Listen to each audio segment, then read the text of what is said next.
bara beeyladoonni illee akka namaatti yaadan maaf laata dhalli namaa ajjeecha furgaadan bara fardi akka namaa da'oo waliif dhaabbatu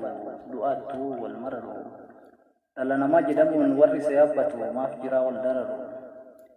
jiruutu dhangaggaa'ee addunyaan taate bukoo isa fannoo fudhachuuf narkaa bu'ee koo adabduudhaa dagannee garma feene yaanee sammuun keenya giddaa'ee beeyladaa gadi ta'anii malee qomoon koo inni durii qomoon koo inni qaataa ofirra wal jaalata lubbuu isaa waliif laata gudaanni isaa Harargee Wallaggaa dhukkubsata dhibee Oromoo Walloo Booranaa dhukkubsata